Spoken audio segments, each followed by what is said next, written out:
We're being recorded. So this will be up for all time because I'm going to put it on YouTube, and YouTube never takes anything down. So we start off with, who has a question? Go ahead and unmute yourself and ask away. If no one unmutes themselves in the next couple of seconds, go for it. So I had another question about problem 10 on the module 1 homework about significant figures. Okay, and let's take a look at number 10. I'll pull that up here, and I'm going to do a share screen where I share my laptop desktop, so to speak. And I'm going to put Redwoods.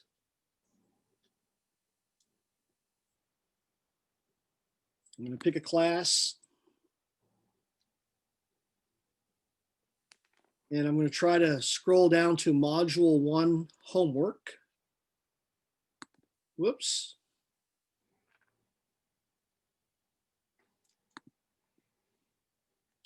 You gotta forgive me here. I'm working with a laptop that was made in 2015. It works. That's why I just haven't bought another one. So can everyone see what we're looking at here for number 10? The aluminum in a package containing 75 feet squared of kitchen foil weighs, I have to move things around a bit because I have windows that are open, weighs approximately 12 ounces. Aluminum has a density of 2.7 grams per centimeter cubed. What is the approximate thickness of the aluminum foil in millimeters and in micrometers using this data? So this is what we're looking at. And is it Rebecca? Yes. Go ahead. Okay, so when I spoke with you over email, you mentioned, okay, so the 75 feet squared, that's defined. So it's two significant figures. Not defined, measured. Okay. The only defined English to metric conversion was then the 1 inch equals 2.54 centimeters. Right. So if we see the English to metric conversion below of 1 ounce to 28.4 grams, that's not exact. The 1, however, is exact. So it has an infinite number of zig figs. We're defining 1 ounce as being exactly 1 ounce. The 28.4 grams is not exact. And so according to our rules, the 2, the 8, and the 4 are significant. So that has 3 significant figures. Now, the density is something that's measured. It's not defined. So the 2.70, the 2 is significant. The 7 is significant because all non-zero digits are significant. The 0 is significant because it is a trailing 0. It's at the end of the number, the far right, that is. And you can see the decimal.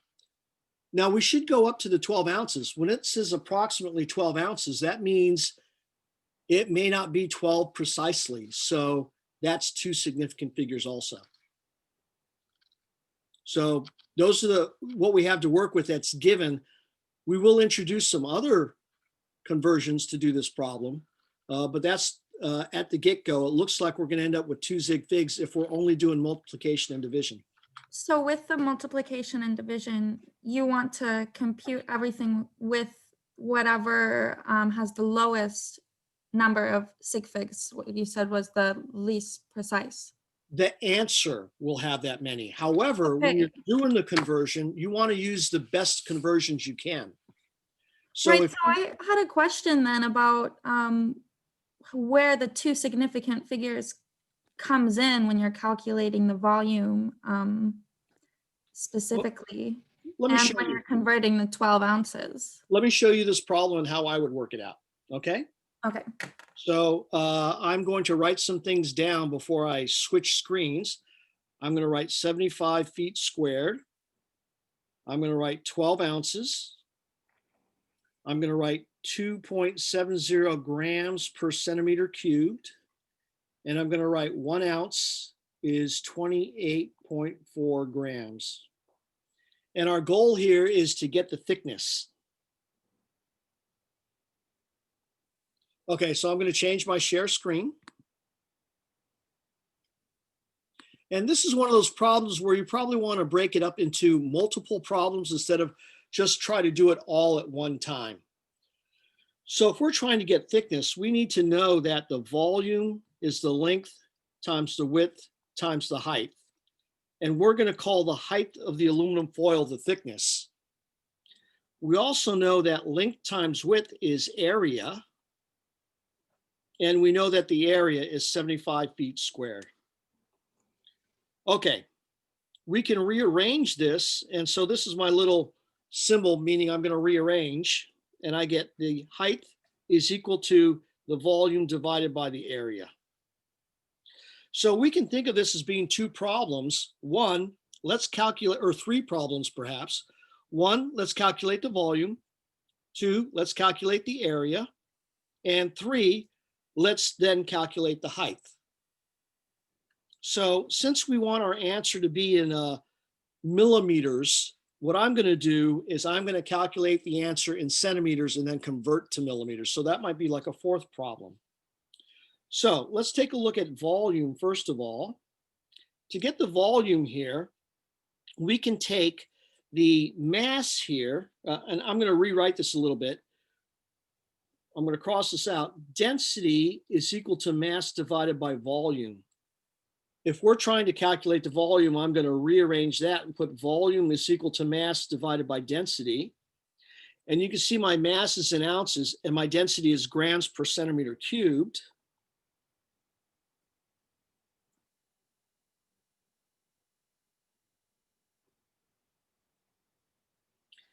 And naturally, ounces and grams won't cancel. So this might be a good place for us to use this guy.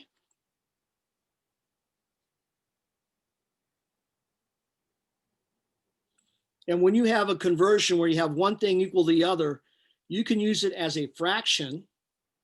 And in that fraction, you can put either side on the bottom or either side on the top, your choice. We make the choice based on things being able to cancel. So I put the ounce on the bottom so it cancels with that ounce. And then what's going to happen here is these grams will cancel and we'll get our volume in centimeters cubed. And here I'm going to go ahead and estimate the answer. 2.7 goes into 28 10 times. 10 times 12 is 120. So when I plug this into my calculator, if I don't get something close to 120, that is to say, if I get 1,200, I know I did something wrong on my calculator. So 12 times 28.4 divided by 2.70. So I get 126. And remember, I said we should get a number around 120. So 126.2. Now, with all of these numbers, 12 has 2 zig figs, 28.4 has 3, this one is infinite, and this has 3. So if this were our final answer, we would round this to 130. It's not, so we carry an extra digit, maybe 2. So this is not our final answer, so I'm not going to round yet. But I'm going to put pardon me? Is that because we round to the tens place then for 130 because it's 2 sig figs? Yes, if this were our final answer, but it is not our final answer, so we don't round yet. But you see this little arrow I put to that too? Right. That little arrow tells me if I were done, that's where I would round. So you treat them individually. Every time you make a computation, you have to decide what the lowest number of sig figs is. Well, yes, you do, but you keep track rather than rounding as you go. So keep track as you go and round at the end. And let me show you what I mean by that. So the area is 75 feet squared.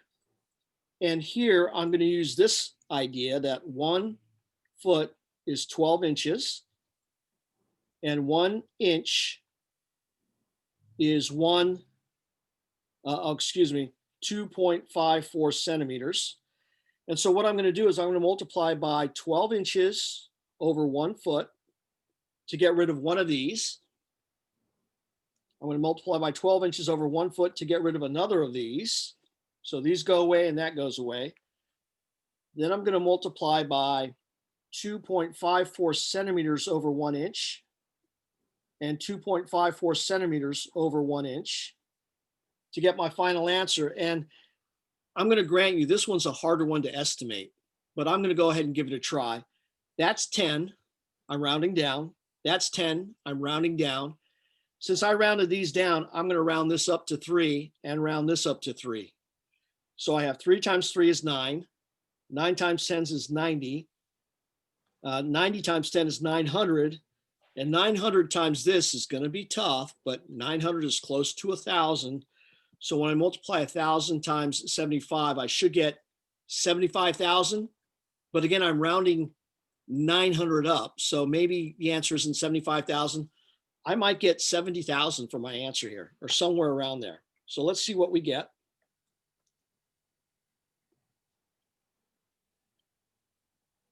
Whoops, times 12, not 2.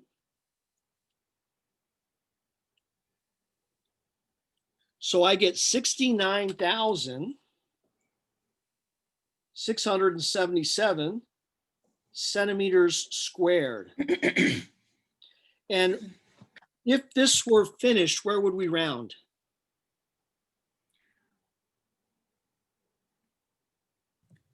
At the thousandths position. At the 1,000 position, because this is exact, infinite, infinite, infinite, infinite, infinite, infinite, infinite, infinite, 2. But we're not going to round yet. So now here's where we get to go back to this formula, where the height is 126.2 centimeters cubed divided by 69,677 centimeters squared. And you can see what's going to happen here. Oh, you can't see because I'm not showing it to you. My apologies. So I'm going to give you a moment to take a look at this. You can see I put the volume in and I put the area in. And I'm going to put these arrows in. And here we know that this should have 2 zig figs. This should have 2 zig figs. But I'm going to add one more element. The question asked, what is it in millimeters? So I'm going to add this one component.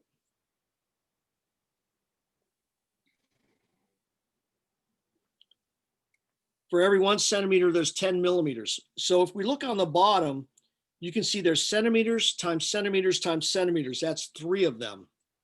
1, 2, 3. And there's 3 up top. So our final units will be millimeters. And this is exact. So we'll take these 2 numbers, divide one by the other, and round to 2 significant figures. And that'll be our height in millimeters. So let's see what that ends up being.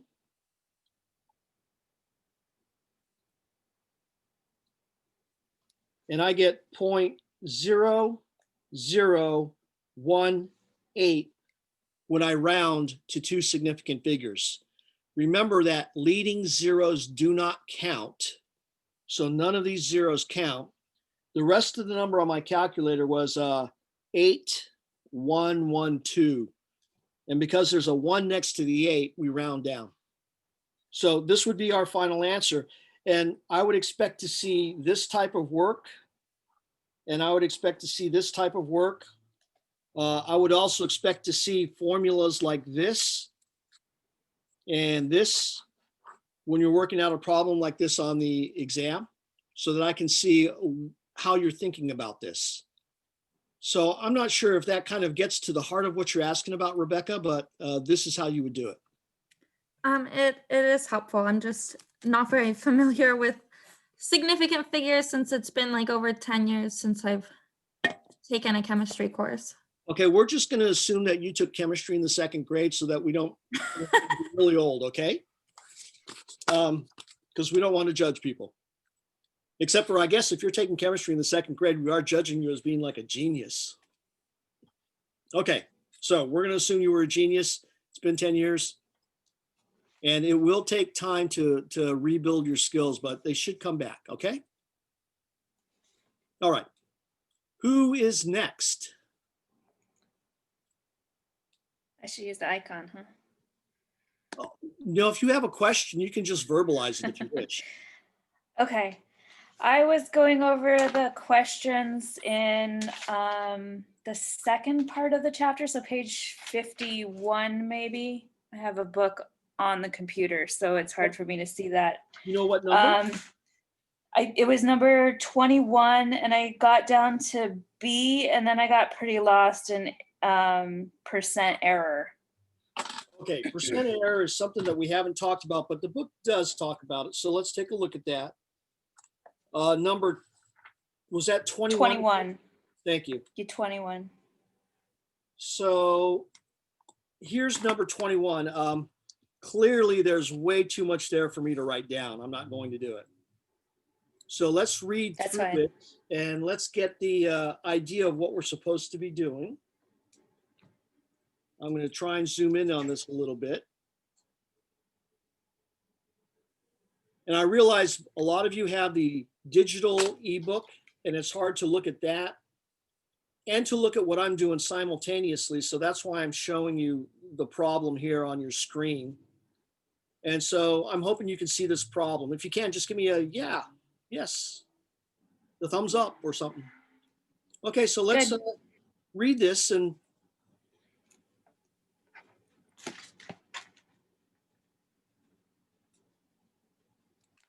What just happened?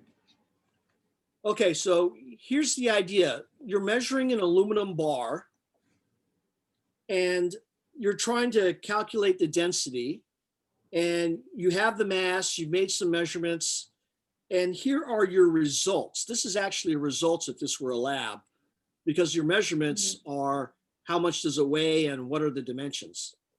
So this is a nice way to put your results out there in a nice table. Whenever you have repetitive measurements of something, it's nice to make a table of it. It's easier for people to understand. So this is 4 different tries with the aluminum bar. And this is 4 different tries with the aluminum bar. The basic difference is that on the left, someone used a ruler.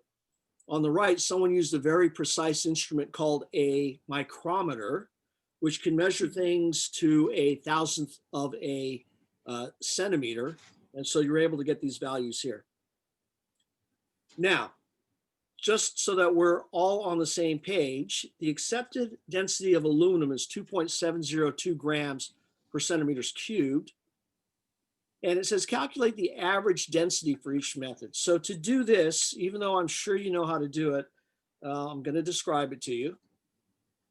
What you do is you add up all of the densities for that particular method, and then you divide by the number of densities that are there. So we'd add these all up and divide by 4. And I think we can take a look at these numbers and see that when they average, it's probably going to be around 2.4. Less than 2.7. Pardon me? It's exact. It does. It ends up at 2.4. Okay, now we don't want to say exactly, because the only things that are exact are things that are counted or defined. So we want to change our wording there and say it's 2.4 precisely. Correct is what I Okay. had intended to say. It's That is what it 2.4 is. and then you want to do that with that little bit of like science flair where you got the science nerd. It's 2.4 precisely.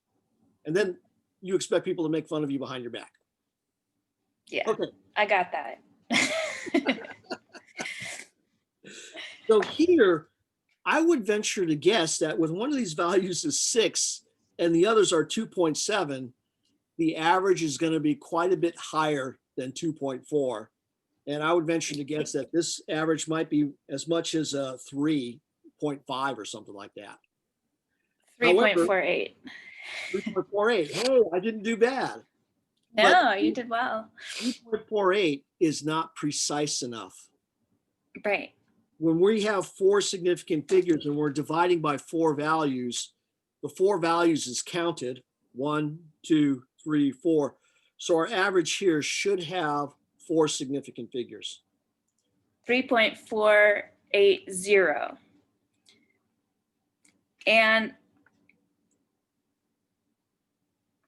A there also says, should all the experimental results be included in your calculations? If not, justify any omissions. And that 4th value is twice as much as the other, as the book said. To me, it's an outlier is what I'd written down. Okay. The back of the book says it's twice as much. I was kind of curious why, like, is there rules of why you should omit an outlier value in Okay, that space? the I didn't get answer, hung up there. the answer is yes, there are reasons to omit something. And what you're going to do is you're going to use statistics, and you're going to do something called like a t-test. I can't remember what the heck it is, but it's an Right. outlier That's test. okay. And you would Okay. actually use statistics to remove that outlier. Right. Now, there's another way to remove the outlier without using statistics. And that is to look So, at the original data and Mhm. see if you made a mistake recording something. mhm. So naturally, I'm thinking here that the mistake that was made was that perhaps the mass was written down as half of what it usually is, or that the one of the links was actually double, or excuse me, I got to back it up. Here, you might have recorded the mass as being twice as much as it is. That would give you twice the density. Or maybe one of your links you recorded was half as much as it is. Now, roughly speaking, it could also be that instead of measuring the links in centimeters, maybe you measured them in inches. Right. So if this were grams per inches cubed, the number would be much larger because there are fewer inches cubed than centimeters cubed. So you can go back to the original data, and if you find out that there is a clear mistake in your collection of the data, that's another reason to omit it. Just because it's twice as much as the others is not a good reason. You got to go back to the fundamentals, to the data, to omit it.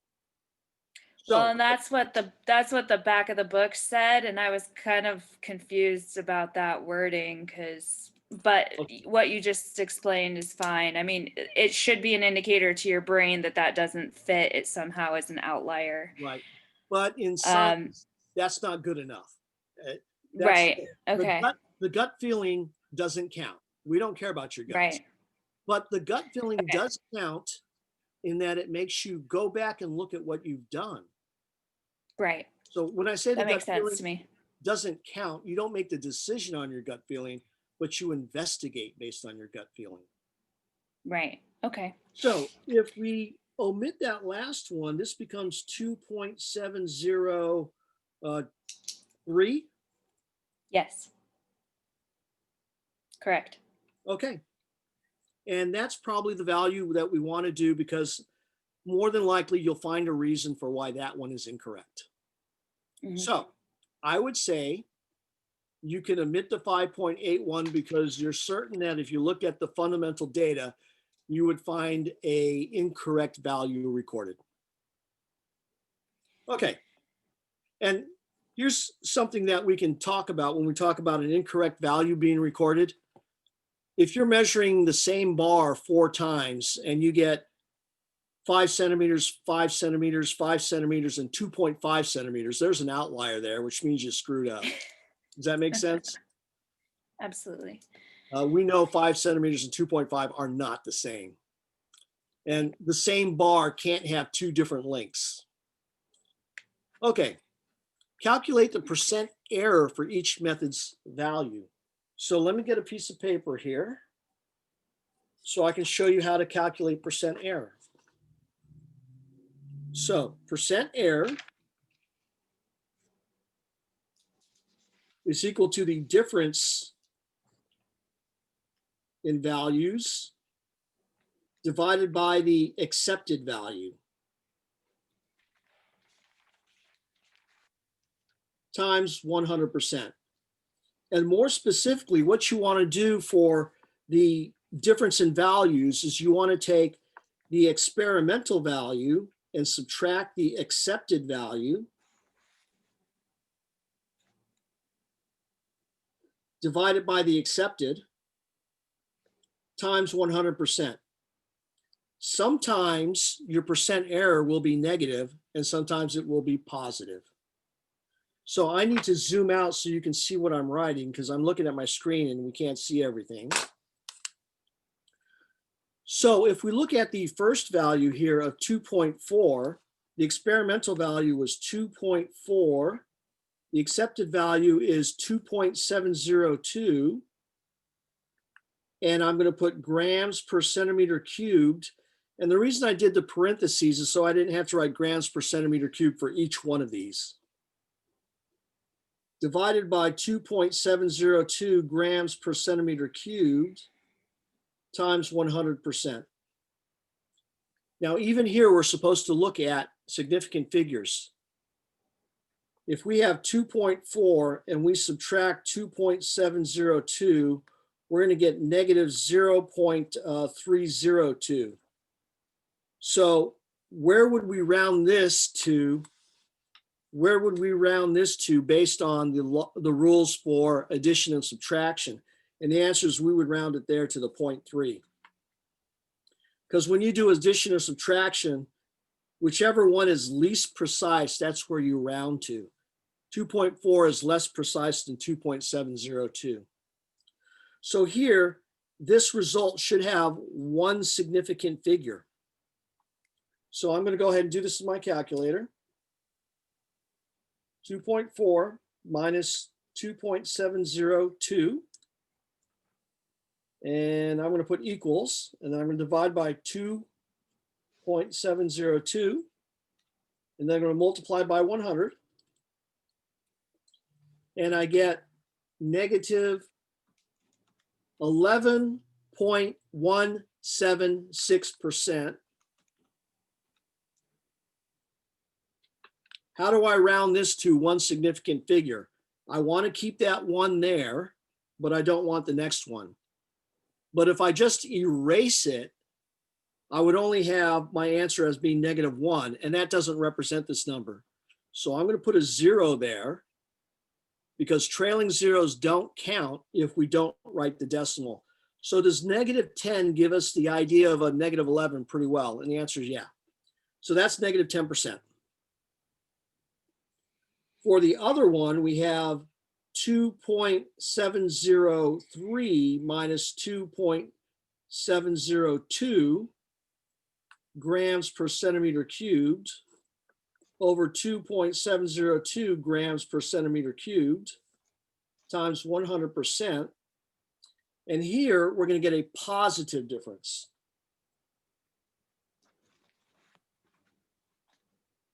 Okay.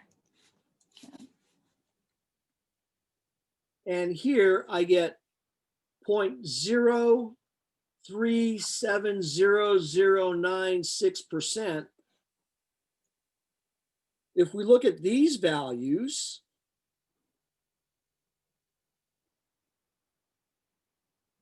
you can see that that's the difference. Sorry about that. You can see that's the difference. This is good to the thousandths. This is good to the thousandths. So this is good to the thousandths. That one counts. Up here, that's 0.001. And since that's being divided by something, we look at how many zig figs. That has 1. This has 4. That's exact. So we round to 1 zig fig.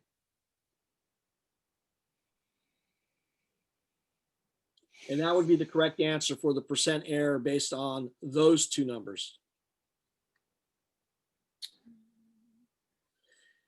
And, rather than get too tied up in the differences between these, what we also want to know is, does this make sense that when you get an average of 2.703, that the percent error is a lot smaller than when you get an average of 2.4?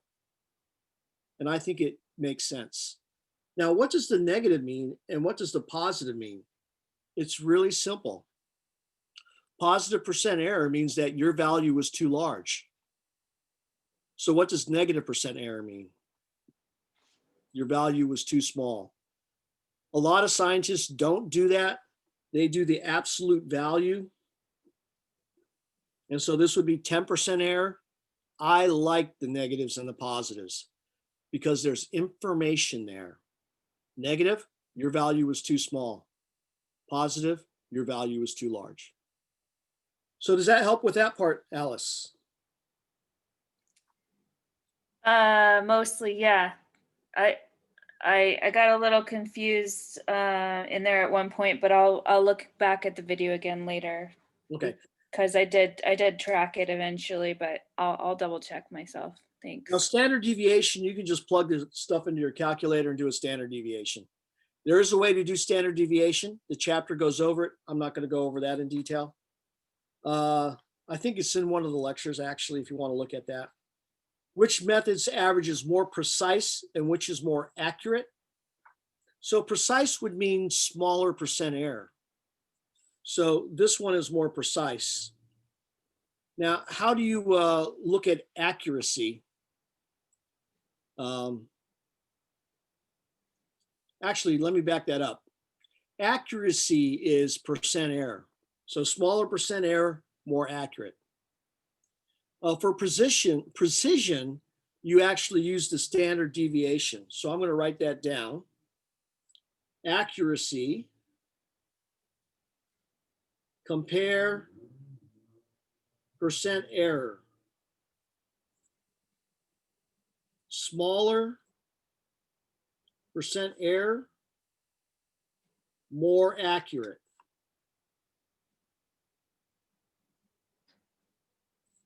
Precision. Compare standard deviation. Smaller standard deviation, more precise. And so I can tell you that for these values here, you probably get 2.4 plus or minus about 0.1 grams per centimeter cubed for the first sets of values. And you probably get about 2.703 plus or minus about 0.001 grams per centimeter cubed. This right here is the standard deviation. Please So move which the page one- up so we can see it. Oh, you bet. Thank Thank you for you. speaking up. Yeah. So I am not showing you the work here. I'm just showing you about what you're going to get as an answer if you do standard deviation. Which standard deviation is smaller, 0.1 or 0.001? 0.001. Right. And that's the smaller, so it's more precise. These answers here would change completely if we kept the fourth value. Okay. Which we didn't. Right. Okay. I'm not going to actually have you calculate standard deviations on your exam, Okay. but it's kind of good to remind yourself of how to use your calculator and how to use the stats on it. Where is the stats on this thing? I don't even know. Oh, right there. There's stats. Second stat. Oh, and it doesn't work unless you turn on your calculator. Remember that. Turn on your calculator. Okay. Next question. Rebecca, you have your hand up. Do you have a question? Hi, yeah. I got a little lost. I understand how you did the like arithmetic behind it, but I got lost with the significant figures when you said 2.4 had one significant figure. I may I would have said that it I had may have two. said that, but 2.4 has two sig figs. So then how come we didn't round to the ones place instead of the tens place for -10? I Because would have put here- -11. Because here, when you look at the subtraction of these two values, do you see how you get -0.302? Right. Are you okay with that, Rebecca? I'm okay with that. Okay, excellent. Now, if we were going to round this number, we would round it to the 10th spot because 2.4 is good to the 10th Right. and 2.702 is good to the 1000th. So we'd round to the 10th. So we need to think of this as now being really 0.3 grams per centimeter cubed over 2.702 grams per centimeter cubed times 100%. We're not supposed to round yet. We're supposed to use 0.302, but let's say we did round and we made it 0.3. How many zig figs in 0.3? 1. 1. How many zig figs in 2.702? 4. How many in 100? Infinite. So when we're done, you need to round to 1 zig fig. Oh, okay. Okay. So that's why I said here, we know this is 302, and I'm going to have that little arrow there kind of pointing to the 3 saying, hey, that's where it really is okay to, but you carry extra digits until you finally round. Okay, that clears that up a lot. Thank you. Okay. So rounding is a serious business. You have to keep track of how you would round, but you don't really round till you're finally done. It's almost like doing taxes. You don't finally know how much you owe in taxes until you're finally done. If Rebecca's having any of the same issue I am, which it's been about 10 years for me too, it's just reminding ourselves what's significant. Okay. That addition subtraction spot, I haven't seen much of that in 10 years. So it's good to remember that's one significant figure versus that second equation, that's 3 significant figures, Let me 0.001. And let me tell you where you're going to see the addition subtraction most often. Are you ready? Sure. Yeah. You're going to see it with temps. Kelvin is equal to degrees Celsius plus 273.15. So you can see we're doing addition. Degrees Fahrenheit is equal to 9 times degrees Celsius over 5 plus 32. So here we're doing division and we're doing addition. So here we have that little type of rounding thing. So Right. with these temperature conversions, you need to know specific things. Like for instance, this has 5 zig figs. It is not exact. This is exact. So it has infinite zig figs. This is exact. So it has infinite zig figs. This is exact. So it has infinite zig figs. So you can see that when you do a problem like this, if that's exact, and that's exact, really, however many significant figures in degrees Celsius is going to inform how many you'll have here. Usually it matches, sometimes it doesn't. There are instances here where you might have 1 zig fig here and you get 2 over here. Or instances where you might have, 3 here and you get 4 here. But usually if you have 3 here, you get 3 here. Usually, not always. Okay, so that's why I say whatever you have here will inform what you get here, meaning that will be the ultimate decider of what happens here. This is where you're going to use the addition subtraction most often. Okay. All right. So are you okay, Rebecca? Yes, thank you. You're welcome. Any other questions? I have a question. Yes, go ahead. Number 13 on page 22.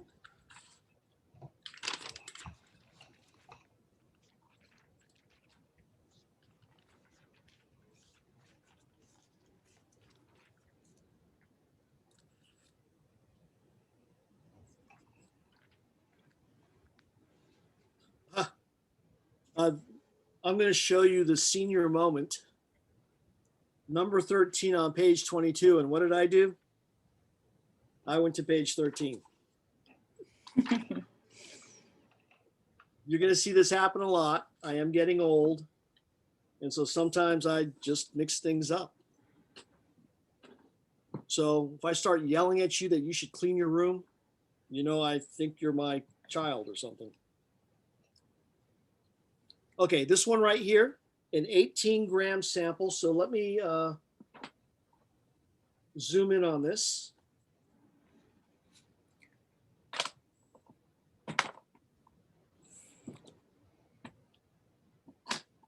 I wish I had a whole huge desk I could work with, but I don't. Okay, so take a moment to read that. I won't read it to you.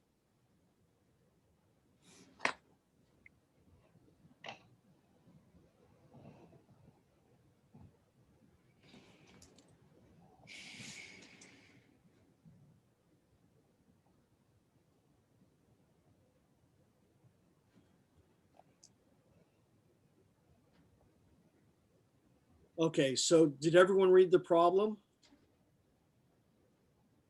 Give me a thumbs up if you've read it.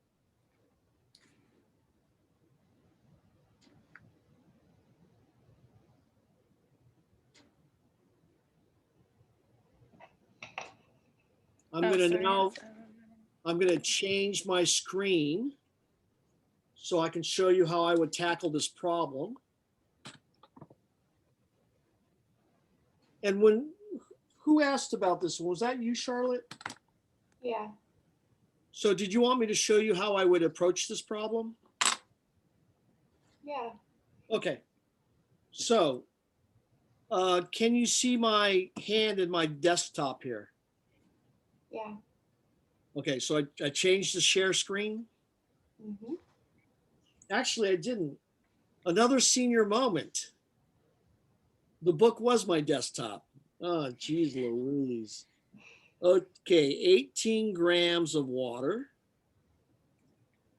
is equal to 2 grams of hydrogen is equal to 16 grams of oxygen. And notice here, I'm putting H2 because there are 7 elements that when they're pure, they come in pairs. And those 7 elements are hydrogen, oxygen, nitrogen, chlorine, bromine, iodine, and fluorine. And some people remember them by Hong, Kol, Brif. Hong, Kol, Brif. When you have them as a pure substance, they come in pairs. Some people remember this by have no fear of ice cold beer.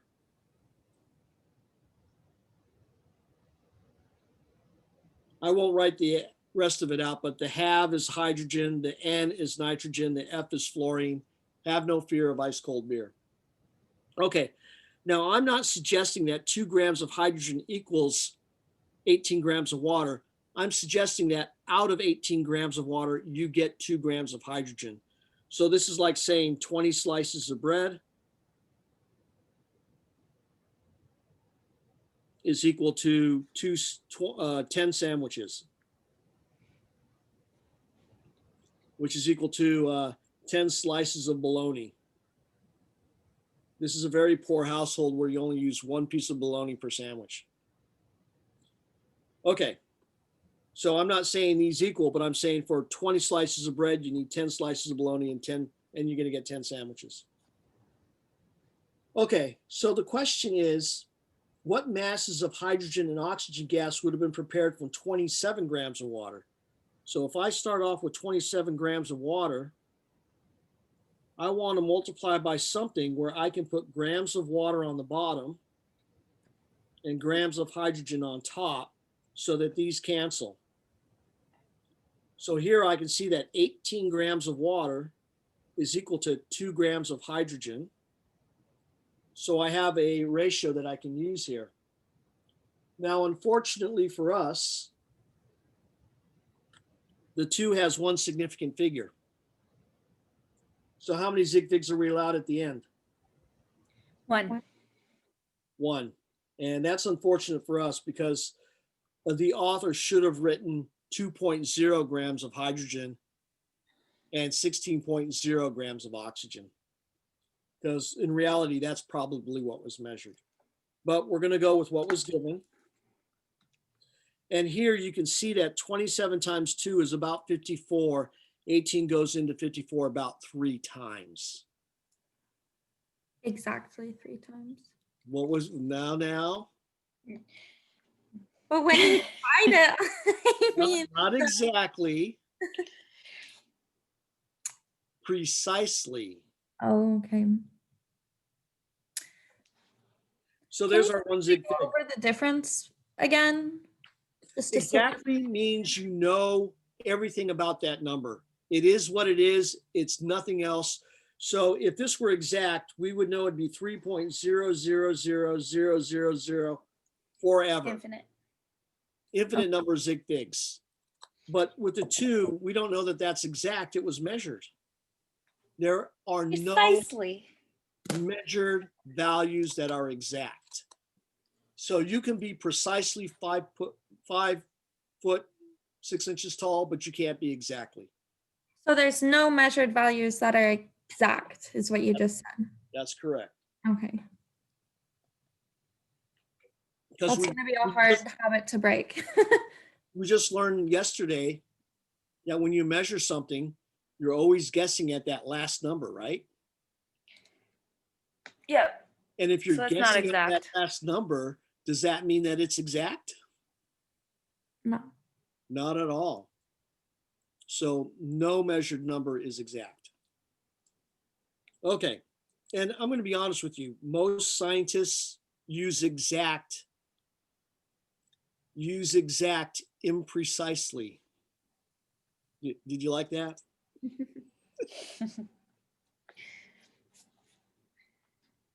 So how would I do this to figure out the grams of oxygen? 16 grams of oxygen, 18 grams of water. And here, how many significant figures are we allowed? Is it 2? 2. 2. Yeah. And so we would get 24 grams of O2. Now I'm going to show you another way to figure out this answer.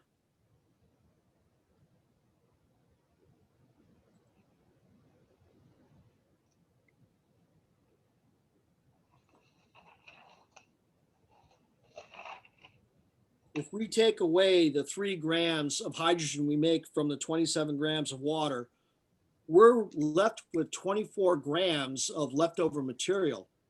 Well, that has to be the oxygen that's produced. So this 24 plus this 3 has to equal 27. We call that the law of the conservation of matter, or you can call it the law of the conservation of mass. So does that help out at all, Charlotte? Yeah. Okay, good. And the book calling it the law of constant composition, if we were to call it that, would we be?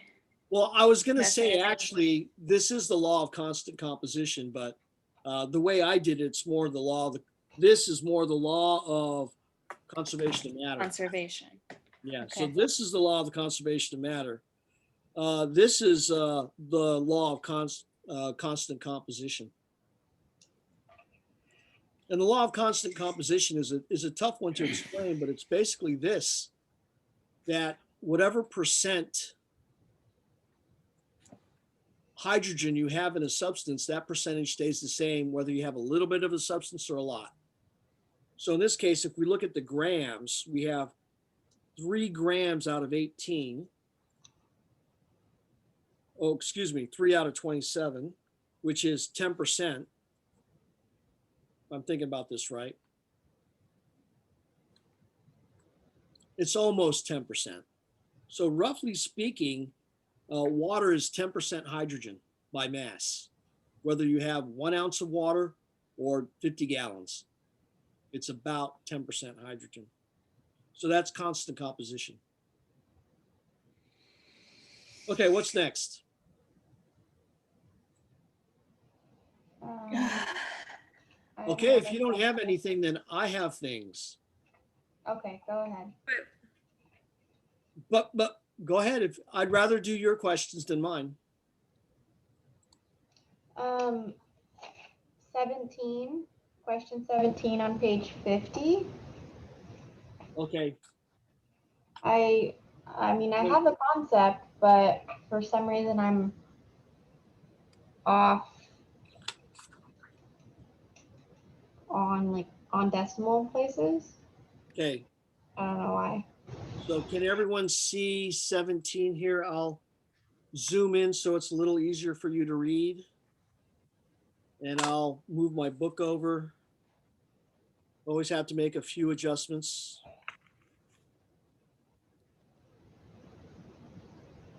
$1,200 calories a day. You're gonna die from that. But it's kilocalorie.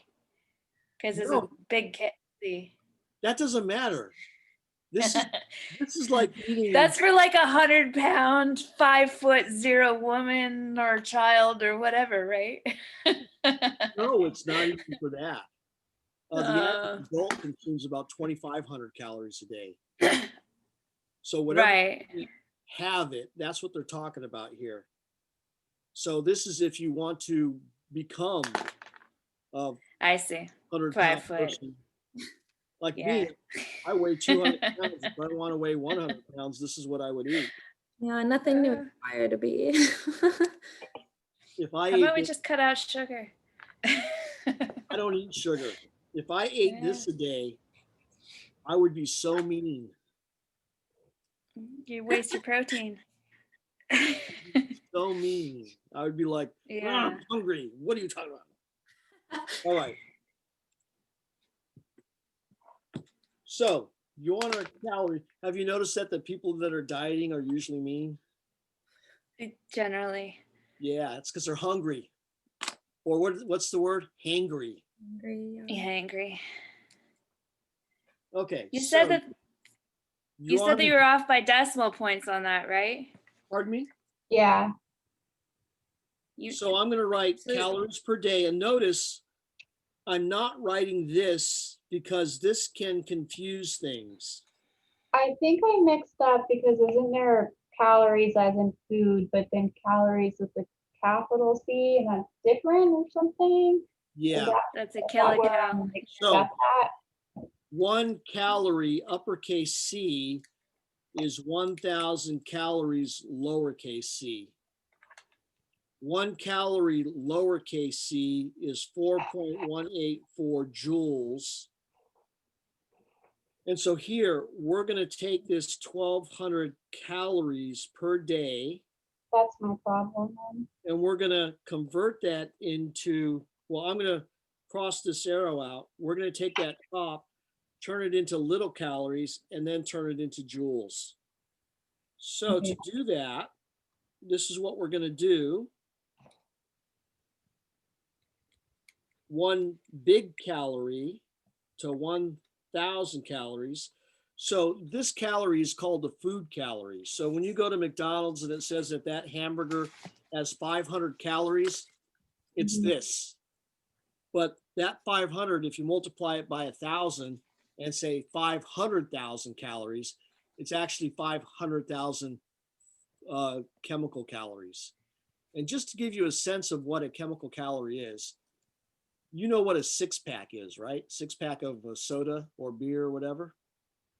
If you were to pick a 6-pack up off the ground and lift it up to your hip, you would expend 1 chemical calorie. So to burn 1 food calorie, you'd have to pick up that 6-pack 1,000 times, or you'd have to pick up 1,000 6-packs at the same time. That's 1 food calorie. So imagine if you eat a cookie that has 10 calories. You got to do that not 1,000 times, but 10,000 times. So chemical calories are tiny compared to food calories. Now, why don't we just write chemical calories on food products? And the answer is we should, because if we did that, people would really be counting calories. And probably the reason we don't do that is so that people will be pigs and eat as much as they can. I think it's the fast food industry behind this. Okay, now 4.184 joules per lowercase calorie. And can you see that the number is going to be basically 1,000 times 1,000, which is a million. A million times 4, 4 million, plus a little extra, so our answer should be around 5 million. Right. Okay, that's a ish, 5 million-ish. How many significant figures are we allowed? Well, this is defined. This is not defined. So when this is not defined, what does that mean about the 1? Infinite sig figs. What about the 4.184? 4 zig figs. This is clearly not defined. This is like hey, a person's eating about this much. How many zig figs here? 2. 2. So we want to round to 2 zig figs. And let's see what we get now. I'm waiting for one of you to say exactly. I was about to say precisely Excellent. 5.0 to times 10 to the 5th. So there is the answer. We want to keep the 5. We want to keep the 0. So if we do that, it becomes 5, 0, 0, 0, 0, 0, 0. And this has 1 zig fig. So this is the wrong answer. So how do we write this answer so it has 2 significant figures, but it still looks like 5 million? 5 And that times is 10 to the change 6th. it to scientific notation. 6, yeah. So here's how you change something like this to scientific notation. You take the decimal here that you know is there and you move it over. 1, 2, 3, 4, 5, 6. And you move the decimal over until it lands in a spot where you get a number between 1 and 10. So I'm going to say that 5 is between 1 and 10. We want 2 zig figs, so I keep the 5 and the 0. Trailing zeros count if you see the decimal. And since I moved it over 6 spots, I put 6 up here. And since this original number is greater than 1, that's a positive 6. If we had something like this,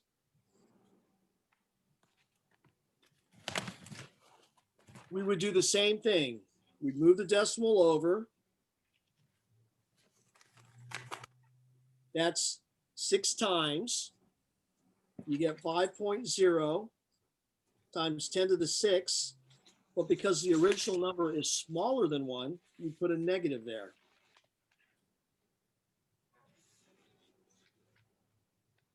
And that's how you do scientific notation. If the original number is larger than 1, you better have a positive exponent. If your original number is less than 1, you better have a negative exponent. Capiche? Thank you. Yep. Okay. Could I ask you about that, the next odd number problem there, number 19, on a conceptual level? Sure. Because I walked through the calculations. Basically, it asks which food provides the greater energy per serving, and it gives you 2 different ones. One's in kilojoules, one's in kilocalories.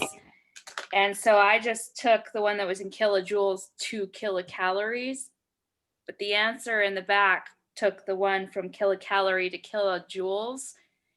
Are you going to care on that level? If this were a quiz, if you were to be, I mean, because either way, you're saying which one is greater. And so I just calculated to make sure they were both in the same label. And then was like, okay, 170 kilocalorie is bigger than 67 kilocalories, which would be the conversion of 280 to 67. So it was obvious to me that first one is greater. But I was then wondering, wait a minute, is there a reason the back of the book took the kilocalorie to kilojoules? And is that a direction you're going to want to see? Like, does it matter that we're looking at energy through joules or calories? The answer is it does not matter. So Okay. if I compare 2 objects and one is measured in pounds and the other is measured in ounces, I either convert the pound one to ounces and then I compare ounces to ounces. Mhm. Whichever one weighs more is going to have the more ounces. Right? Likewise, That's if I what- converted the one with ounces to pounds, whichever one has the more pounds, that's the one that weighs more. And regardless of whether you change them both to pounds or both to ounces, you'll get the same result. Right. So I'm willing to Okay. bet that in the back of the book, their result matched your result. They were just comparing different units. They were, but they go into clarity about the 170 is 710 kilojoules. And so I was just trying to decide, is there some rule that I'm forgetting There is no rule. that I need to However- be attentive to? Yeah. However, they clarified, and you should too. So what that means is, what did you convert? I converted the 280 kilojoules to kilocalories. Okay, and that's 280 kilojoules per serving, right? And I'm going to show you Yes. how to change this into kilocalories. We know that Okay. one lowercase calorie is 4.184 joules, right? Yes, But that also means that one kcal right. is 4.184 kjoules. Algebra says if I multiply one side by something like k, I got to multiply the other side by the same thing. So now I can multiply by 1 kcal over 4.184 kjoules, and the kilojoules cancel. And I'm going to do an ish here. 4 goes into this roughly, like you had said, 70 kcals. So when we compare the 70 kcals per serving to the 170 kcals per serving, the 280 kilojoules is less, right? Mm-hmm. So we say this compared to 170 kcals, this is less. So I would expect you to do like the back of the book in that you justify your answer by providing the calculation and making the direct comparison with the same units. I did use two conversions of one, I put in the conversion of 1,000 joules to 1 kilojoule and 1 calorie or kilocalorie over 1,000 calories, small calorie. So I had two more conversions instead of I had 3 different steps in my multiplication rather than your one. Right. So you had something along the lines of this.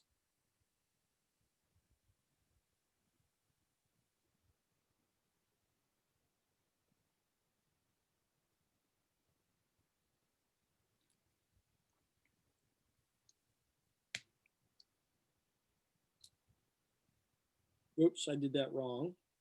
Yeah, that on the bottom here.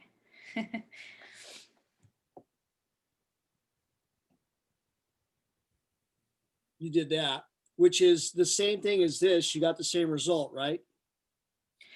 I did.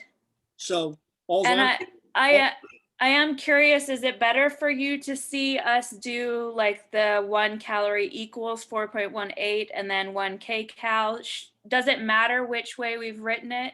no, Because my brain kind of wants to set up the bottom. they're both correct. But what I'm Yeah. just trying to show you is a trick Uh-huh. that a chemist would use so that they don't have to do 3 multiplications. You just do 1. Yeah, I appreciate that. So you can do this for any type of conversion. So if we have 1 meter is equal to, I'm not sure if I want to do this to you. If you have 1 mole is equal to 4.1 liters, you can say that 1 millimole is equal to 4.1 milliliters. And mole is something we're going to be using later in the semester. It's not an animal, it's an amount. So do you see how I added an M to each of these? Yes, That's and it just, makes sense. you can just use the prefixes on either side pretty much.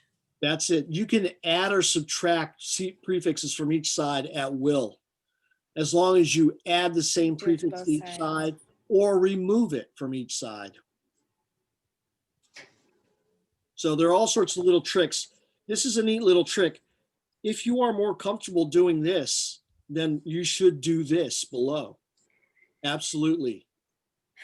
If you're more comfortable doing this, do it because it is correct. Capiche? Okay. What's next? I'm going to tell you that for these sessions where you have questions about problems, I love them because most of the problems you're asking about, I haven't looked at. And so I get to show you how I think about it in real time, not some sort of prepared thing. But on the other hand, I do want to tell you that a lot of the problems in the back of the book, I do the even ones on other Zoom sessions. So you might want to take a look at those other Zoom sessions, pop one open and see if it's one of those where no one has any questions. And I'm just doing the even numbers out of the back of the book. Because you'll expose yourself to more of how I think. Yeah. And that's a good thing because I'm showing you how I think about solving problems, not how I think about how much I like the TV show Ridiculousness. You guys know what I'm talking about when I say ridiculousness? Yeah, It's a funny show. it is. All Good right. way to unwind. It is. And that's what I usually do at 7 o'clock when I'm done with my evening Zoom session because it's taxing. All right. Who's next? We still have 5 more minutes. Okay. So you don't have any questions? Let's do some of the things that I already have prepared. And these are things where you may or may not take notes. I'm going to skip to something that I think we already did yesterday. Does this seem familiar to everyone? A solar panel is pictured when light shines on the panel. Did we talk about energy? I missed it yesterday. Okay, well, we'll go over this one fairly quickly. Yeah, what I can do here is I can show you types of energy. What I'm doing here is I'm digging up some notes from earlier today.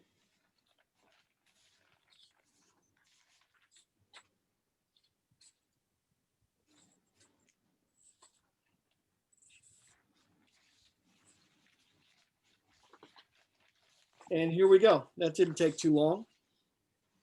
So there are 2 major types of energy. There's kinetic energy and there's potential energy. In a word, kinetic energy is the energy of motion. And in a word, potential energy is stored energy. These are 4 different types of kinetic energy: heat, translation. Translation means moving from one place to another. So a ball being thrown is the same example of energy as a river flowing downstream. There are things that are translating, moving from one place to another. Sound is different than translation because air doesn't actually move from one place to another, it pulses. An electric current is a little bit different because even though electrons move, you can't really tell that they have moved. So these are the 4 examples of kinetic energy. And on tests, it is very common for me to put a question on a test where I say, briefly explain the difference and give me 4 examples of each. And if you know this, that's a very quick 10 points. Stored energy. There's the spring, which could be compressed or stretched. Compressed like a pogo stick or stretched like a rubber band. Position due to gravity. So this pen has potential energy because of gravity. When I let go of the pen, it drops. And if I hold it up higher at this position, it has even more potential energy. There's chemical potential energy, which is stored in bonds. Probably the most common example would be something called dynamite, which is has a lot of potential, but it doesn't release unless you light it. Another example of chemical potential that relates to something you may have studied in high school is something called ATP, called the energy molecule. It basically stores the energies in bonds. And then there's electrostatic, which is like a static electricity. This can turn into electric current if you get too close and the electrons flow. So these are the types of energy.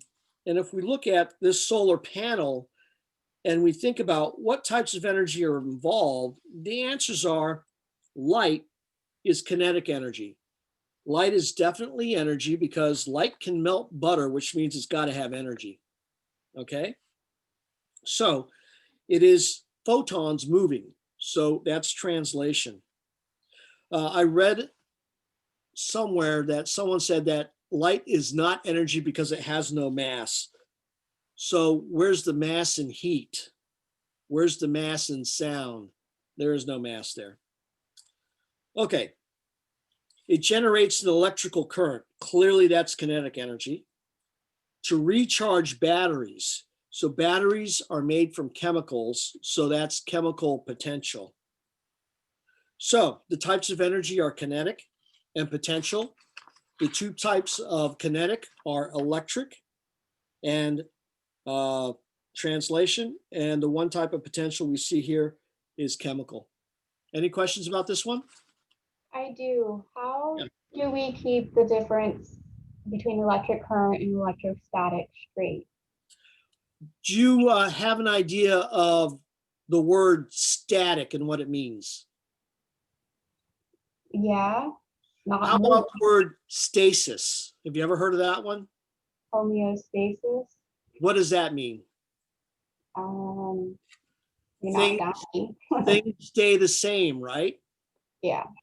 Okay, stay the same, static. Nothing Okay. is moving. Current. When we think of current and a river, what does that mean about the river? It's moving. It's moving.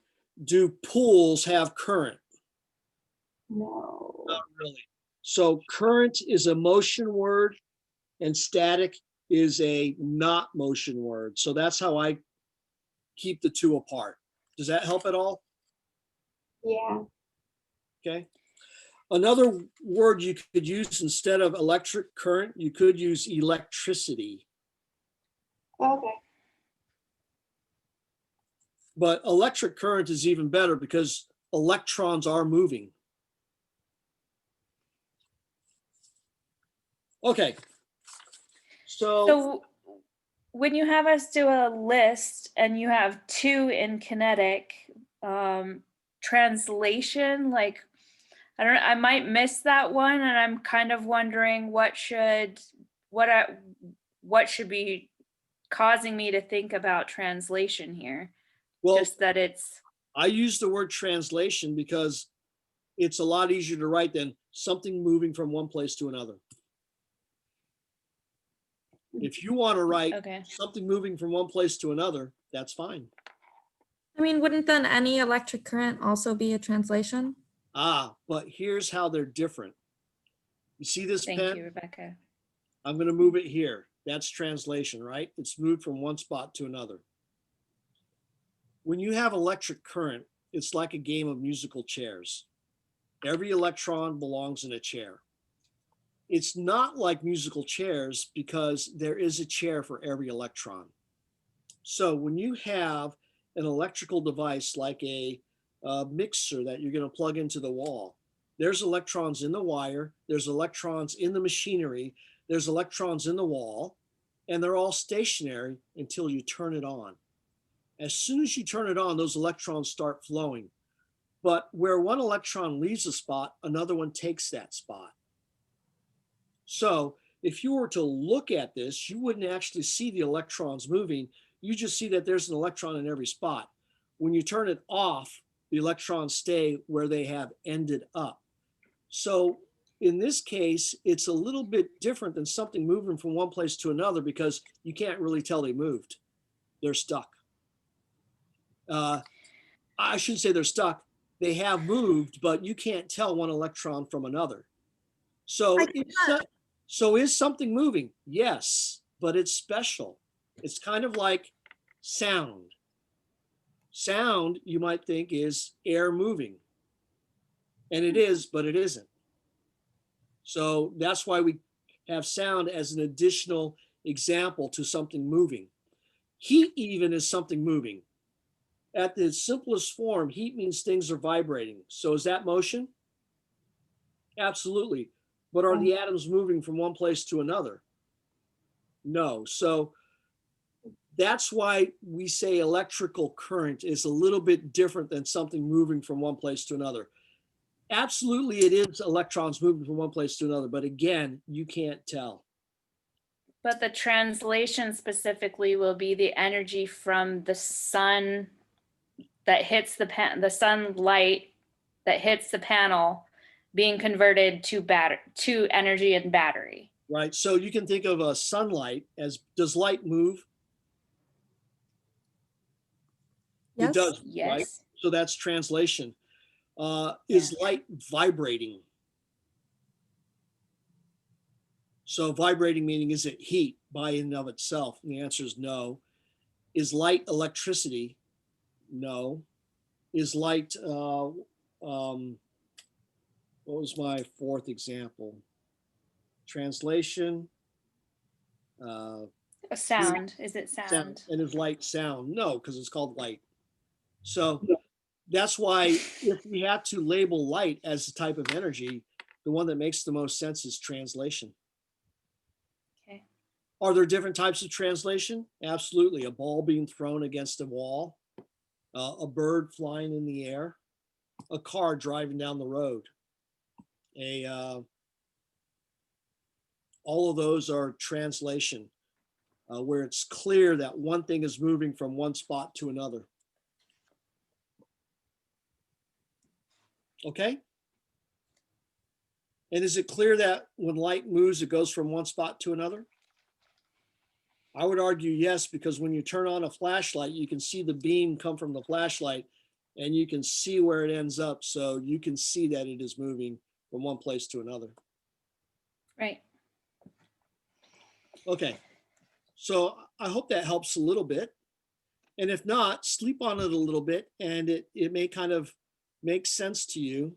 But remember, if it makes sense to you while you're sleeping, as soon as you wake up, write it down, because you're going to think about that about 10 minutes later. And you're going to go, oh man, it made so much sense when I was in that dream state. And now I don't know what I'm thinking.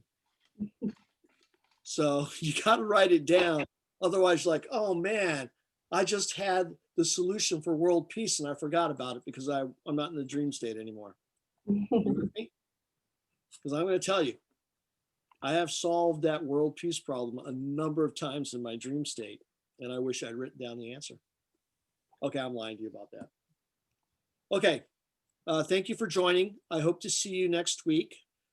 You have a good weekend. Usually on weekends, I'm not that responsive because I'm trying to catch up on things, posting things, grading things, and so forth and so on.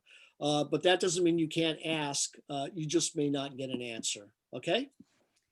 All right. Okay. And we're still doing chapter 1 all the way through next week, correct? Yep. With the quiz at the end of the week. That's right. And I'm probably going to give you more than one day to take the quiz, because if you notice the quiz, you get to take it as many times as you want. You get a maximum of 10 points. And because I'm letting you take it as many times as you want, there's no point in making you take it all on the same day. The idea to making you take it on the same day is to reduce the possibility of cheating. And if you're all taking it on the same day, it's going to be harder to do that. But again, if you get to take it multiple times, you're not going to cheat. You're going to try to learn from your mistakes and take it again and learn, if that makes any sense. And that's what I think. It does. So, it does make sense. Are quizzes in the future generally not open to multiple attempts? Is that what? I'm going to do that for all of them. Oh, okay. But quizzes are low stakes. And what I mean by low stakes is I think it's only 10% of your grade. I think But that it is good practice. information. Yeah. I think it's good practice too. And I don't think we should build a whole course on you being able to do things as many times until you get it right. Because you don't necessarily learn that way. No. But I think that for low stakes, it's a good way to go. Yeah. Okay. So good question. Thank you. I'll probably, what do you three think about making the quiz available, it's next Friday. I hate to make things due on a weekend, but if I make it available Friday, a weekday, when we would normally meet, or Saturday, your choice of doing it that way, what do you think of that? Is that good or bad? With a 2-day window? Yes. One day being a weekday, which is a normal class meeting, and the other day being the weekend, which if you want to work on the weekend, that's your choice. I Well, I like think it. that could help people who might have complications over the weekend or during the week. Kind of caters to everyone. That's what I was thinking, that you might be working on the weekend really hard and you have the weekday a little more open. Plus, the exam will be open for 24 hours on Friday and 24 hours on Saturday. So it's not a window of 8 to 5 and 8 to 5. It's 48 hours. And it seems like if I do one day on the weekend, one day on the week, you should be able to find that hour to do the quiz, or half hour actually. Yeah. So I think I'll do that. And, the caveat is don't wait till the last minute, because you can take it multiple times, but there is a deadline. Right. Capiche? All right. Hopefully I'll see you all next week. Alrighty. Okay. All right. Toodles. Bye.